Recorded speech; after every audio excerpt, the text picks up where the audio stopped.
Hey guys, here's a Mario Land video because I got really into the Mario Land mood. You know what they say, if it's too small, then don't bother at all.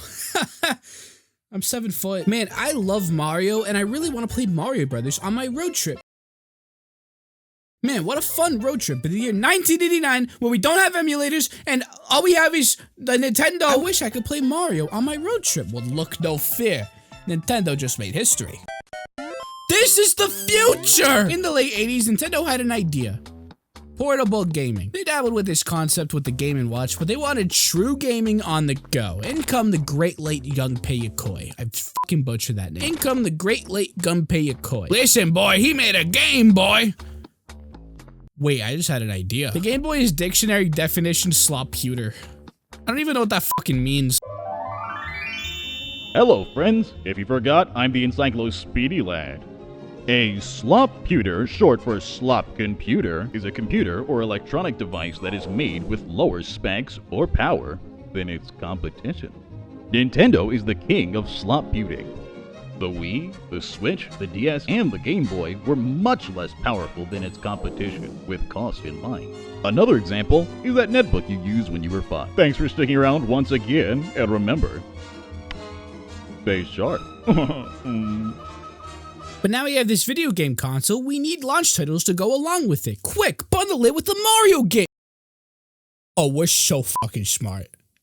Mario?! Super Mario Land was one of the many launch titles for the Game Boy, and it sold like hotcakes. Mario's biggest adventure yet. Oh boy, I can't wait! There are 12 fucking levels. Yeah, thank God Tetris was a package title. There's a very common consensus of this game of, it's good, but it's only because it's a Game Boy game. Like, compared to any other Mario game, it's like, I don't know. Mario Land's one of those games that's carried by its novelty. Back in 1989, it was actually insane that a full-on Mario game was able to be played outside of the house and on one of the worst screens ever created. But like I said, it's not that impressive nowadays. Even back in the Game Boy era, Nintendo outdid this game entirely with its sequel, Super Mario Land 2. Yay! Land 1's such a weird game. It's like, most of the stuff's similar to Mario, but it's not. I think Koopas are like called bombshell Koopas or some shit. I don't know, but they explode. Goombas are Gumbas.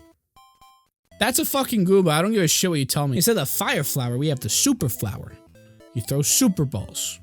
That's the actual name. Instead of Bowser, you're fighting this alien called Tatanga, I forget. Instead of Peach, you save Daisy. It's like they forgot they were making a Mario game, so they started making a Mario 1 clone. The level design's fine. It's nothing crazy, but it's nothing downright horrible. The game's 12 levels long and can be beat around 40 minutes, so you can beat it in one period of school. Actually, I took my notes for this game in first period. I should have probably been paying attention to the teacher. I don't think he'd be too happy hearing I was playing Mario Land in class.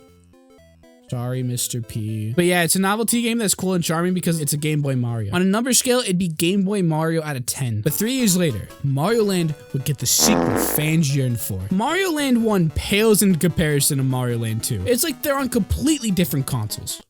Not really. But Mario Land was his Mario 1-esque game, which had basic objectives of go right and shoot stuff. Like, it's basically Mario 1. Mario 2 was like an 8-bit version of Mario World. Mario Land 2 is definitely an odd game, even though it's a lot more Mario than the first game.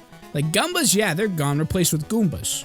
Wow, I blinked, I couldn't even tell. The Fire Flower's back instead of the Super Flower, and the new power-up, the Rabbit Suit, which has never been seen outside of this game. World themes are kind of odd for Mario. Nothing out of this world weird, just nothing you expect. Like Mario Zone, where there's a level inside of his crotch and it's...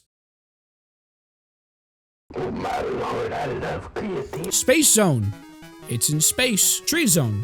It's a tree. Macro Zone. Everything's big. There's secret levels scattered around and a few other levels in the overworld you can play, but this game is pretty short altogether, only having about a third of the level count of Mario World with 31 levels, excluding Wario's Castle. Even with that short level count, it's still like thrice the size of fucking the first game, so there's that. The level design's solid.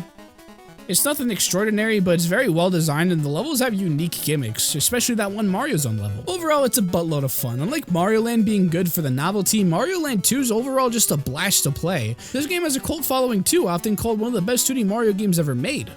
Better than Mario USA? There's 6 worlds with 6 golden coins to collect, which you will need to get into the castle where Wario resides. Overall, it's way better than the first game by a long shot, but the first game's more of a novelty than an actual good Mario game, which makes it good. And that's it. That's the Mario Land duology.